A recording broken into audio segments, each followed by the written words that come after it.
The alarm bells started ringing before Captain Jake Morrison even got his morning coffee. He rushed to the bridge of the USS Freedom, still buttoning his uniform jacket. The space station orbiting Jupiter had just picked up something huge on their scanners. "Report!" Jake shouted as he plopped into his captain's chair. The view screen showed nothing but stars and the distant gas giant, but his crew looked worried. "Sir, we've got a massive ship coming in at the edge of our solar system," said Lieutenant Pete Johnson, his fingers flying over the sensor controls. "It's bigger than anything we've ever built." Jake frowned. No human ship was out that far. They were still pretty new to space travel, barely able to fly between planets. This had to be something else. Something from outside their solar system. The ship got closer and Jake could finally see it on the screen. It looked like a silver cathedral floating in space, with spires and strange glowing parts. It was at least 10 times bigger than their biggest carrier. "Open all channels," Jake ordered. "Let's see if they want to talk." Static crackled through the speakers. Then a voice spoke. It sounded mechanical, like someone talking through a metal tube. "Primitive beings of the third planet, you will prepare to receive the ambassador of the Galactic Empire." Jake looked at his crew. They all had the same confused expression he knew was on his face. Galactic Empire? This was really happening. They weren't alone in the universe. "This is Captain Jake Morrison of the United Earthship Freedom. We're ready to meet your ambassador. Welcome to our solar system." The alien ship didn't respond for a long time. When they did, their words chilled everyone on the bridge. "You may address me as Ambassador Krell. Your welcome is irrelevant. Prepare to receive the Empire's decree." A smaller ship came from the massive vessel heading straight for the Freedom. Jake had his crew ready the docking port even though his stomach was doing flips. Everything humans thought about space was about to change. Ambassador Krell was 7 feet tall with purple skin that shimmered like oil. 4 eyes blinked independently as it stepped onto their ship. It wore robes covered in symbols Jake couldn't read, and it smelled like ozone and metal. "Captain Morrison," Krell said, looking down at Jake. "I speak for Emperor Vaxus Turin, ruler of 3,000 systems. The Empire has noticed your species has learned to leave your planet. This cannot continue without proper oversight." Jake stood up straight. He might be scared, but he wasn't going to show it. "What do you mean by oversight?" "Your species will submit to Imperial rule. Your ships will be confiscated. Your resources will be extracted for the Empire's needs. Your leaders will be replaced by Imperial administrators. This is not a request." The bridge went quiet. Jake could hear his own heartbeat. "And if we refuse?" Krell's 4 eyes focused on him. "Then your species will be obliterated. You have 48 of your planetary rotations to decide." Jake felt his hands shake, but he kept his voice steady.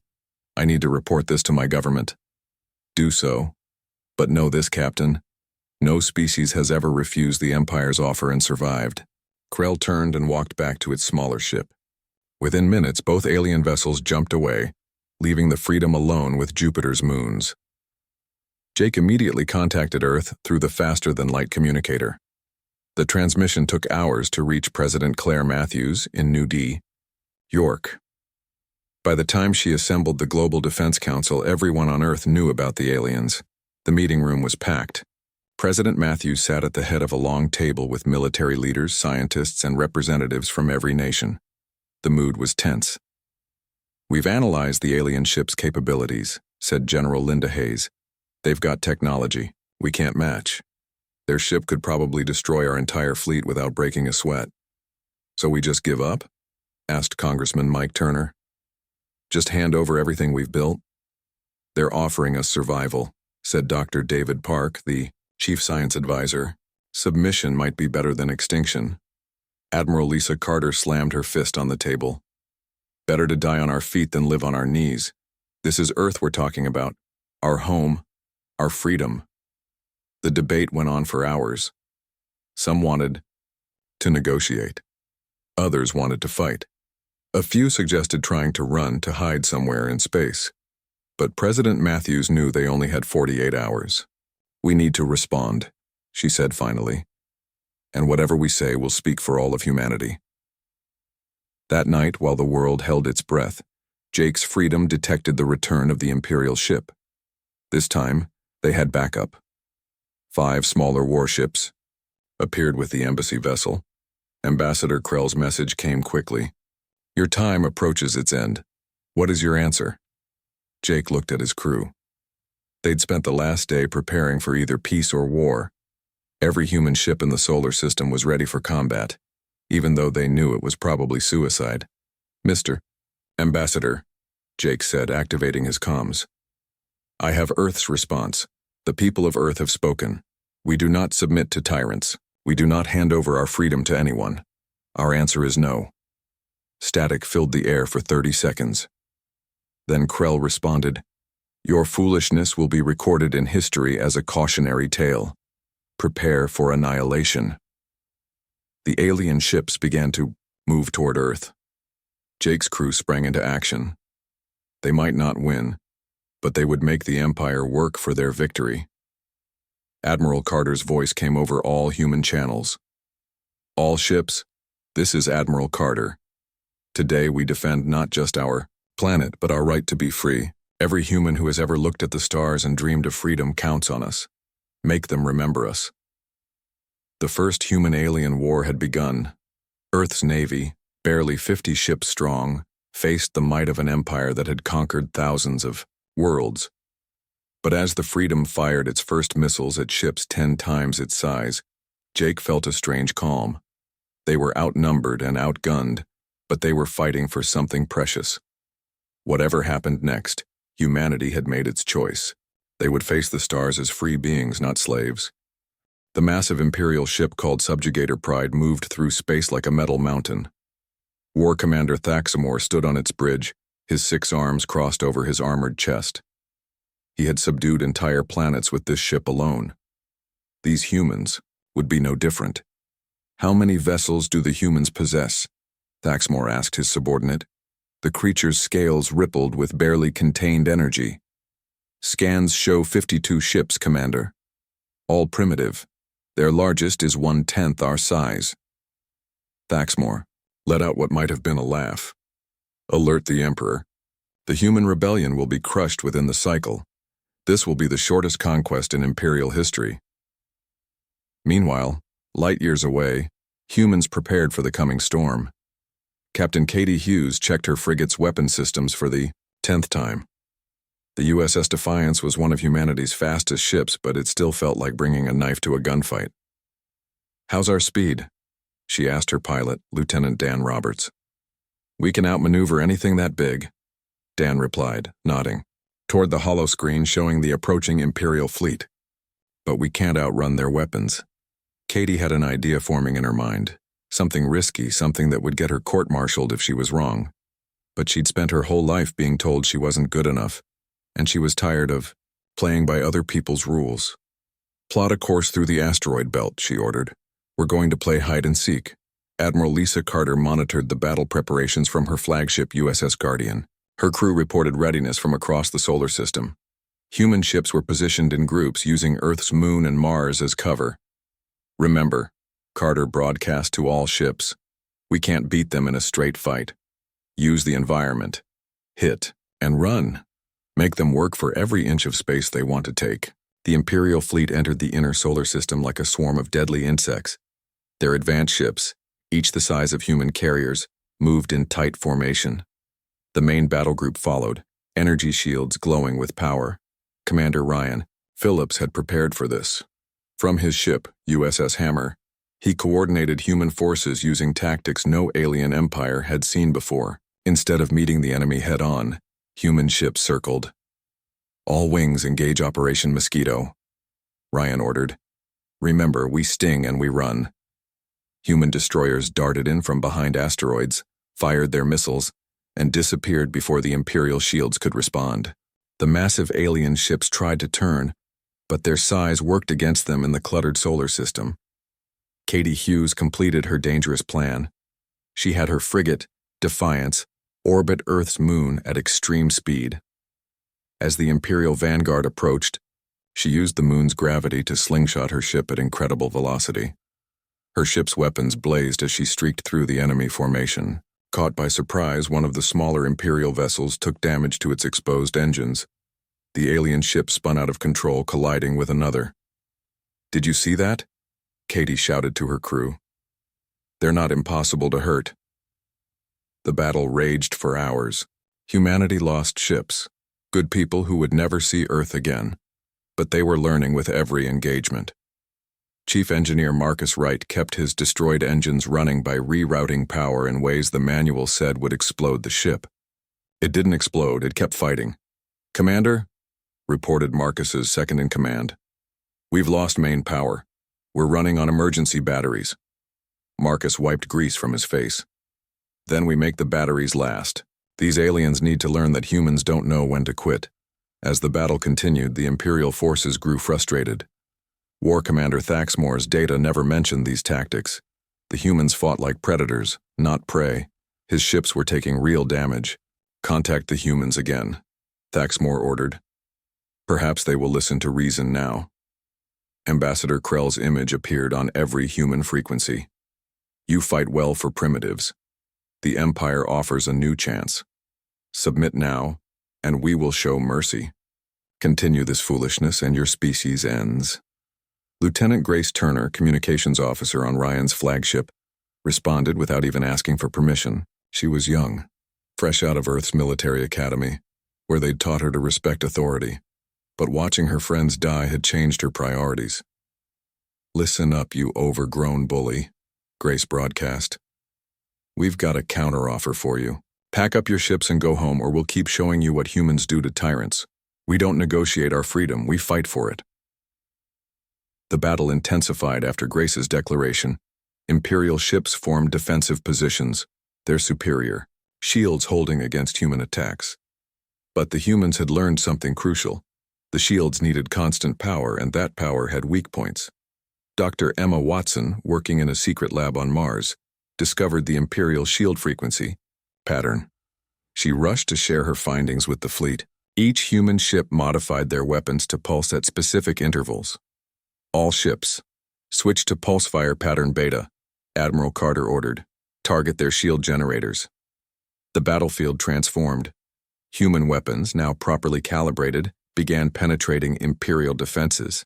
The tide of battle shifted as alien ships, for the first time, took critical damage. Captain Ben Sullivan commanded the destroyer USS Patriot. He'd lost half his crew but refused to retreat. Following Emma Watson's instructions, he focused all weapons on a single Imperial battle cruiser. "Come on, you metal beast," Ben muttered. "Let's see how tough you really are." His ship rocked as return fire hit. Sparks flew from control panels.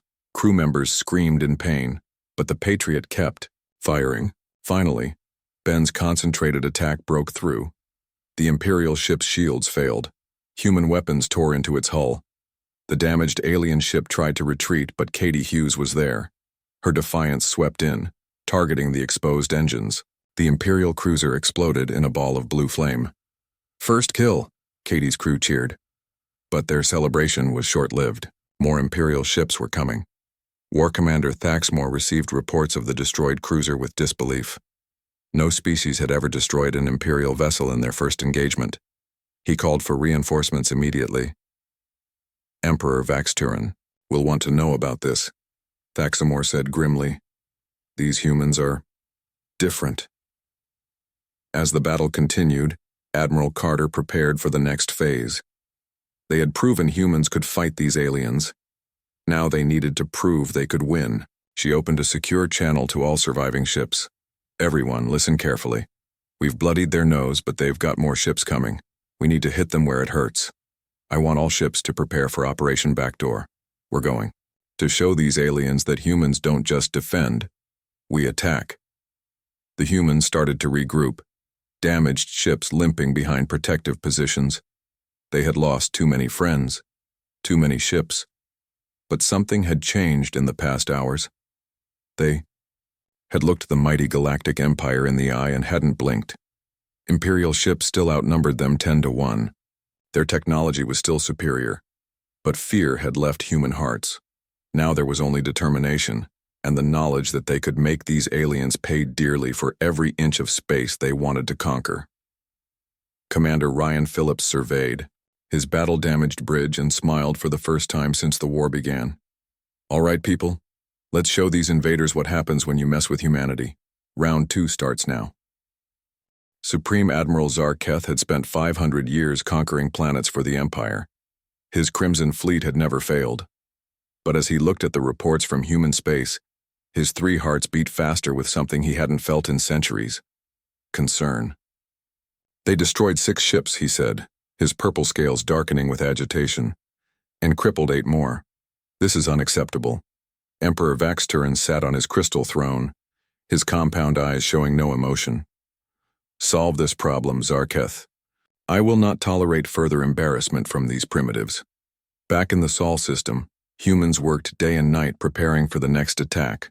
Commander Noah Anderson barely slept as he designed new ship configurations in Earth's orbital shipyards.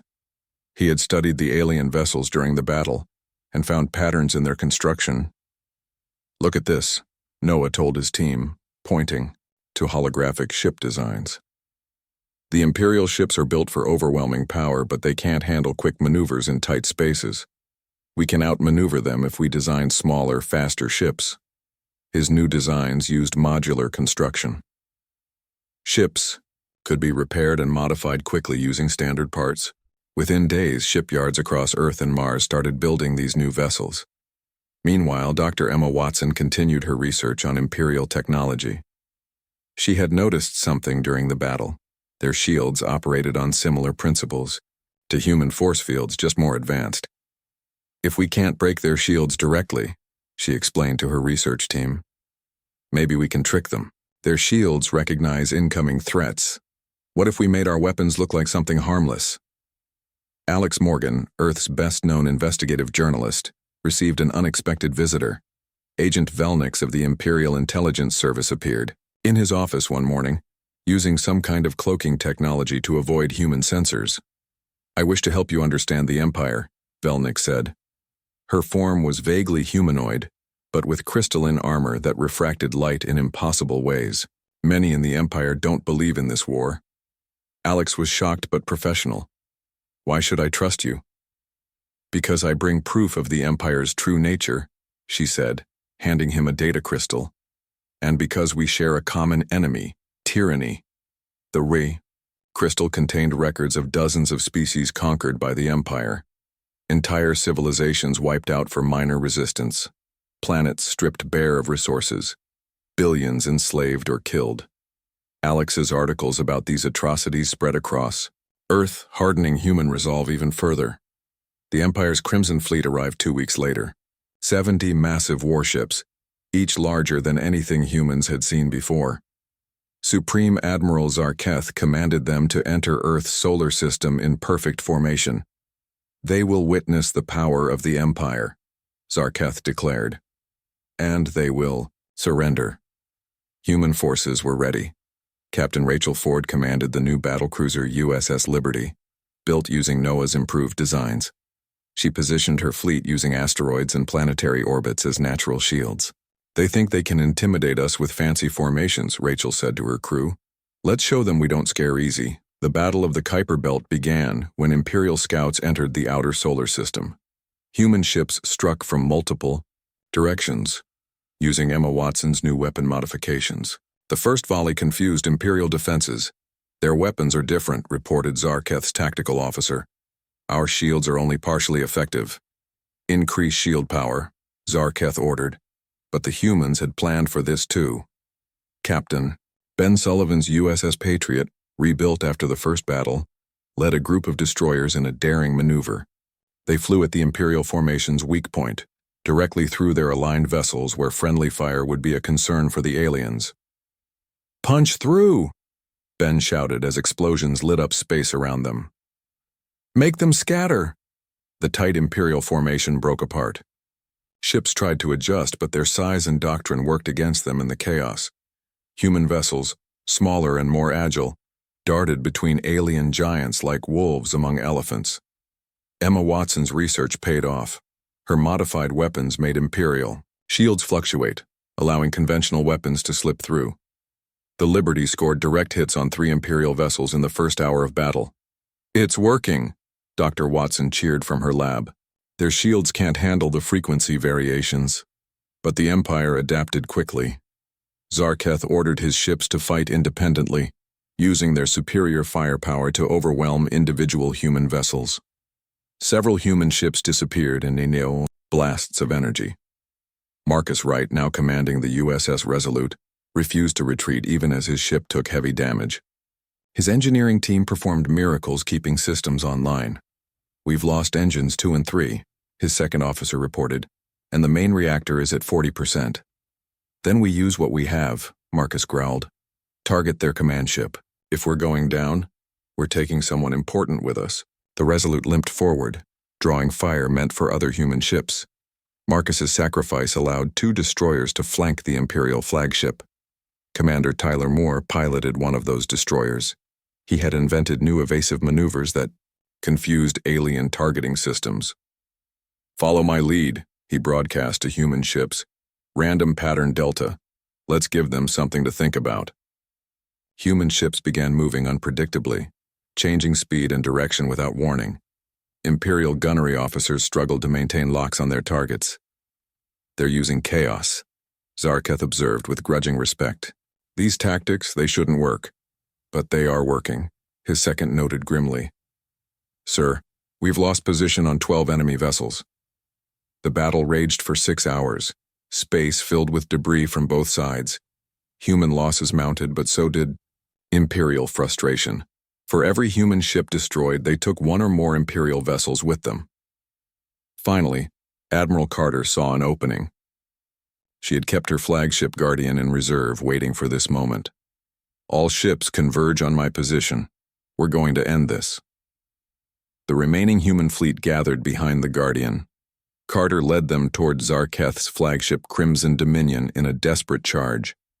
"Every weapon fired at maximum rate. Brace for impact," Carter ordered as Imperial defenses hammered her ship. "Don't let up." The Guardian's hull cracked and buckled, but it kept moving forward. Just when destruction seemed certain, Emma Watson's frequency-shifting weapons finally overloaded the flagship's shields. Human ships poured fire into the exposed vessel. Crimson Dominion's armor cracked. Secondary explosions tore through its structure. For the first time, an Imperial flagship retreated from battle. "Fall back," Zarketh ordered, his pride shattered. "Regroup beyond the asteroid belt." The humans didn't pursue. They had won, but barely. Half their fleet was gone. Ships limped back to repair stations. Crews mourned their dead. In Earth's command center, President Matthews addressed what remained of her admiralty. "We've proven we can fight them, but they'll be back. And next time, they'll be even more dangerous." Velnix contacted Alex Morgan, one last time before disappearing. "You've earned the Empire's respect," she told him, "and their fear. They can't defeat you as easily as they thought." As Zarketh licked his wounds beyond Pluto, he sent a message to the Emperor. "These humans are not like other species. They don't fight to live. They fight to win. We need a new strategy." Emperor Vaxturin pondered this report. For 3,000 years, no species had challenged the Empire effectively. These humans had now done so twice. His empire was vast, but suddenly it didn't feel invincible.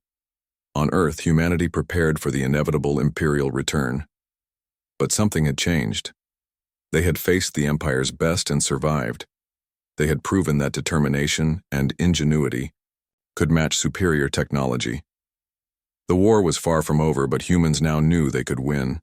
And in the dark between the stars, both Empire and humanity prepared for the next phase of a war that would reshape galactic history. General Patricia Nelson stared at the star map in Earth's war room. She had spent her entire career defending Earth from human threats. Now she was planning an attack against an alien empire that had conquered thousands of worlds. "We've been reacting to their moves," she said to her assembled officers.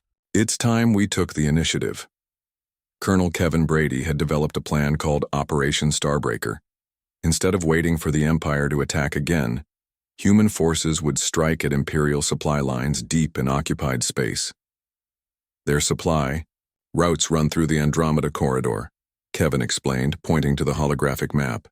"If we hit them there, we can cripple their war effort." Captain Rachel Ford volunteered her battlecruiser Liberty to lead the mission. Her ship had been repaired and improved with the latest human innovations. She knew the risks. They'd be jumping into enemy territory with no backup.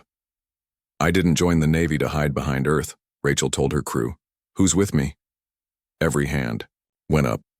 The human fleet departed in secret, using a new type of engine developed by Dr. Ethan Young.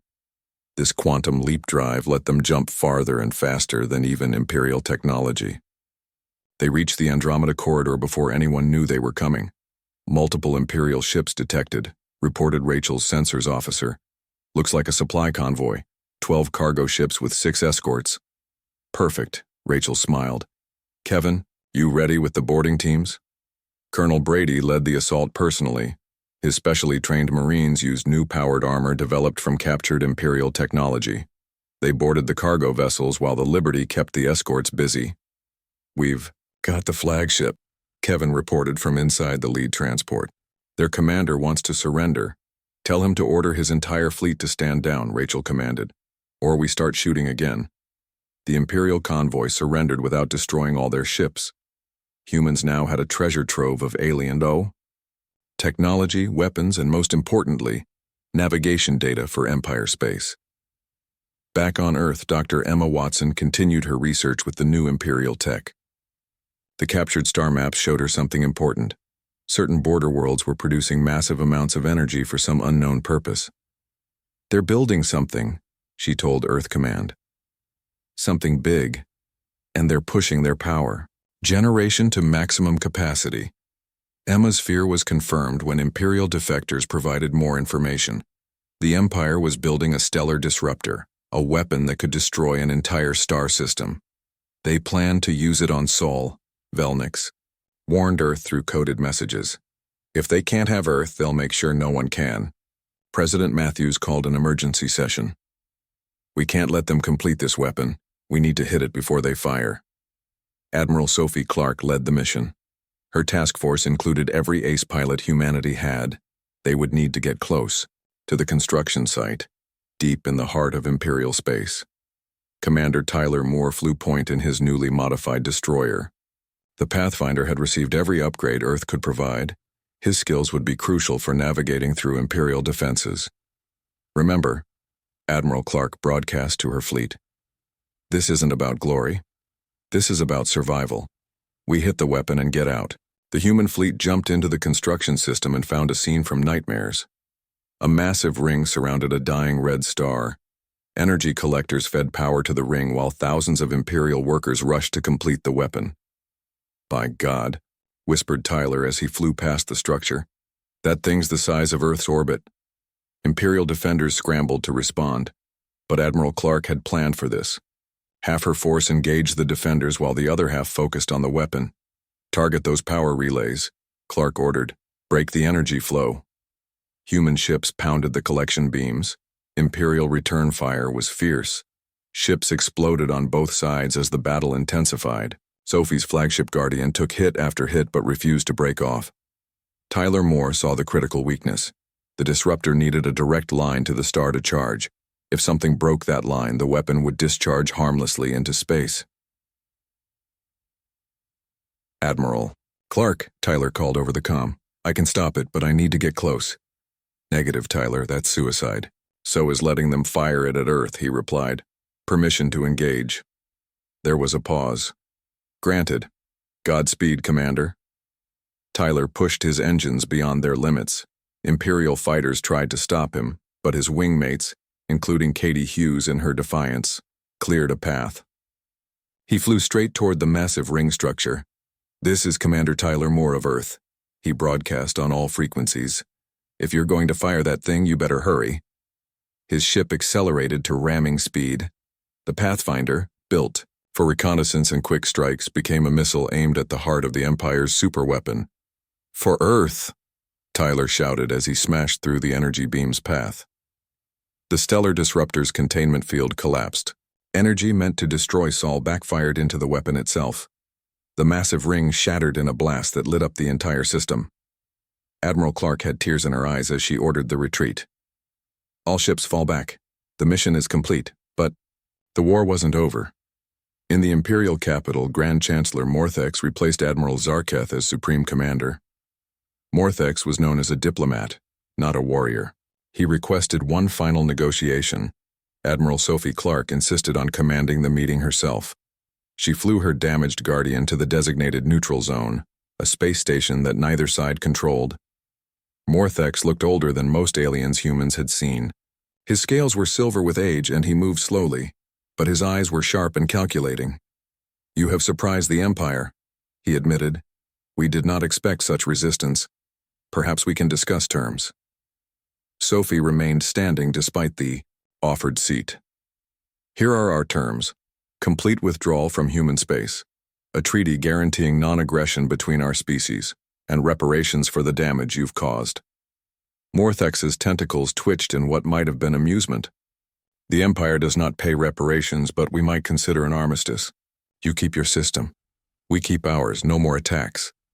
"Not enough," Sophie replied firmly.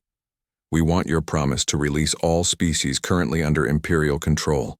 They deserve freedom too." "Impossible.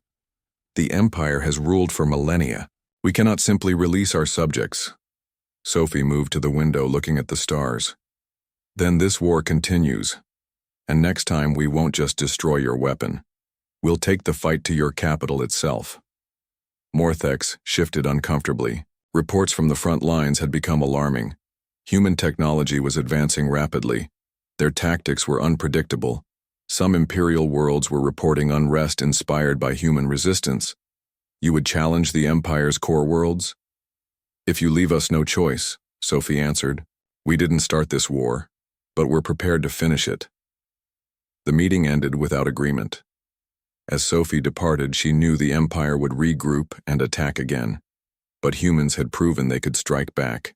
They had destroyed a super weapon meant to annihilate them. They had captured an entire supply fleet.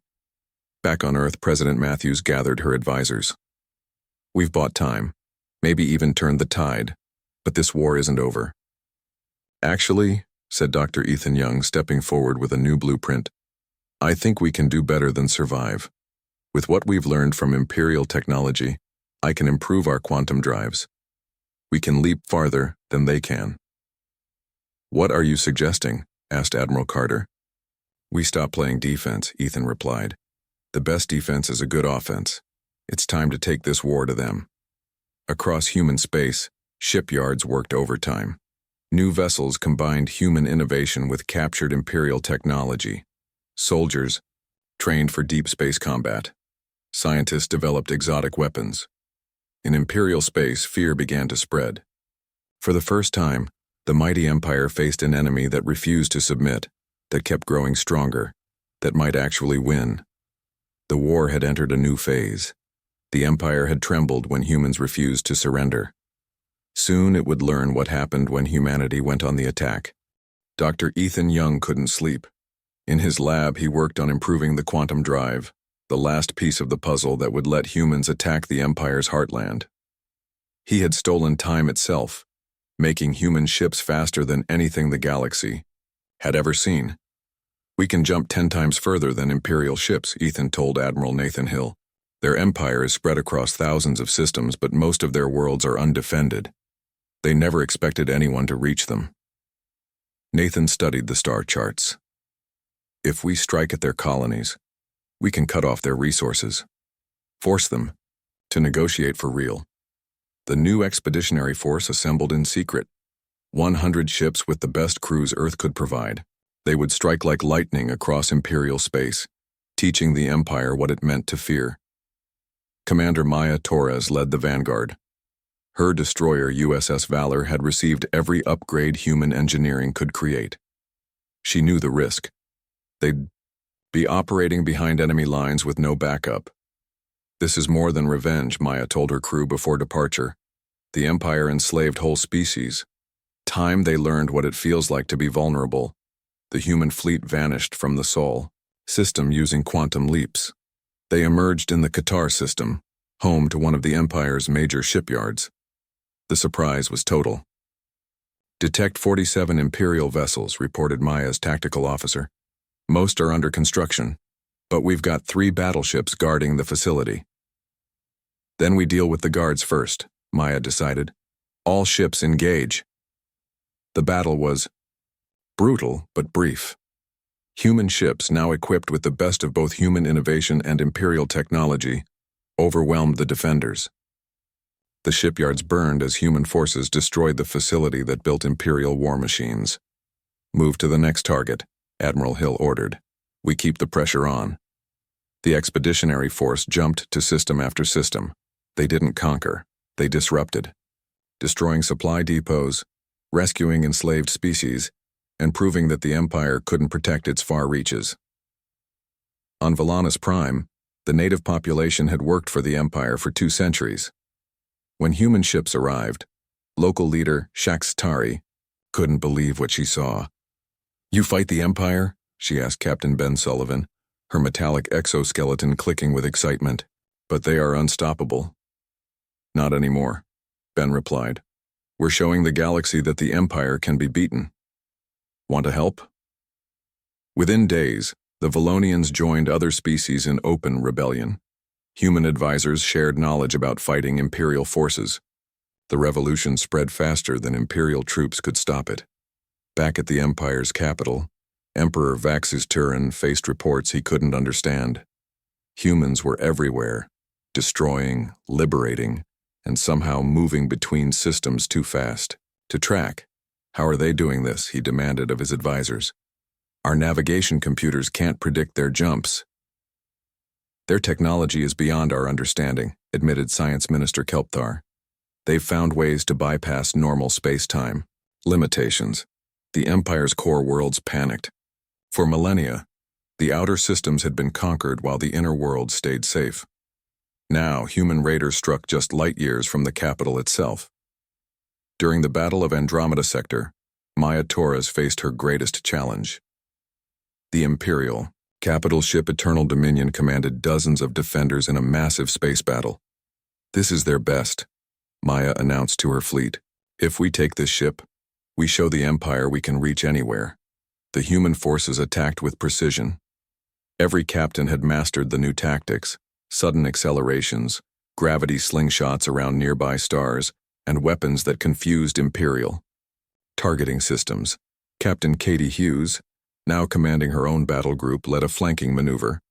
Her ships appeared behind the Imperial formation after using a local nebula for cover. "Surprised to see us?" Katie taunted on open channels as her weapons lit up enemy hulls. The Eternal Dominion was massive, as large as a small moon. Its shields could withstand anything, almost anything. Maya studied the ship's design from captured Imperial databases. "There," she pointed on her tactical display. "That junction where 3 shield generators meet. Concentrate fire there." Human ships converged on that single point. Missiles, lasers, and exotic energy weapons hammered the junction. The Empire's finest vessel shuddered under the assault. "We're forming microfractures in their shield matrix," reported Maya's science officer. "Keep it up." Inside the Eternal Dominion, Emperor Vaxturin himself had come to witness the battle. He watched in horror as human ships tore into his flagship. "This is impossible," he whispered. "We are the Galactic Empire. We cannot fail." His escape shuttle launched just as human weapons broke through the shield. The capital ship's reactor overloaded. The explosion shook the entire sector. The Emperor's ship fled toward the Imperial Palace. But acting Regent Kelthor had already begun negotiations with humans through Velnix's contacts. "The Emperor flees while we face annihilation," Kelthor told the High Council. "We must accept reality. The humans have won." Captain Jason Brooks commanded the USS Horizon when the surrender came. He led his fleet to the Imperial Palace Station for the signing ceremony. The massive structure, once a symbol of Imperial might, now hosted the Empire's defeat. The Treaty of Seoul was signed aboard the human flagship Determination. Admiral Sophie Clark represented Earth's victorious forces. Kelthor signed for what remained of Imperial authority. "The Empire recognizes Earth's sovereignty," Kelthor read from the document. "All Imperial forces will withdraw from human space. The Empire will pay reparations for damages. and the Empire will release all conquered species to govern themselves, the Yao. Galaxy changed that day. The Galactic Empire, which had ruled for 3,000 years, became just one nation among many. Its subjects gained freedom. Its military became a defense force, not a conquest army. 3 months later, Jason's fleet prepared for humanity's first exploration mission beyond former Imperial space. The universe held countless mysteries, and humans were ready to find them. "Captain Brooks," reported his first officer, "we're receiving messages from dozens of species wanting to establish contact with Earth." Jason smiled as he looked at the stars. "Open communications with all of them. It's time humanity met its neighbors as equals, not conquerors." Dr. Emma Watson had transformed human science with imperial knowledge. Now she worked on projects that seemed like magic: healing technologies, clean energy, and ships that could cross the galaxy. "We didn't just win a war," she told students at Earth University. "We won the future, and that future is bright for all species." In Earth's parks, children played games based on the war's heroes. Maya Torres became the subject of books and movies. Tyler Moore's sacrifice inspired monuments on 3 continents. President Matthews addressed the United Earth in her final speech before retirement. "We faced the largest empire in galactic history. We were outnumbered, outgunned, and told we had no chance, but we refused to kneel. We showed the universe that freedom is worth fighting for, and we proved that humans will never surrender to tyranny." Light years away, on dozens of worlds once held by the Empire, new civilizations flourished. They told stories of the humans who refused imperial demands and inspired a revolution that freed the galaxy. The time of imperial dominance had ended. The age of freedom had begun. And at its center stood Earth, a small planet that had defied the odds and changed everything. In the depths of space, where stars were born and died, the tale of humanity's stand became legend. No species would ever again assume that might made right. The galaxy had learned to respect determination, honor courage, and fear the consequences of threatening freedom. The war was over. The future belonged to all.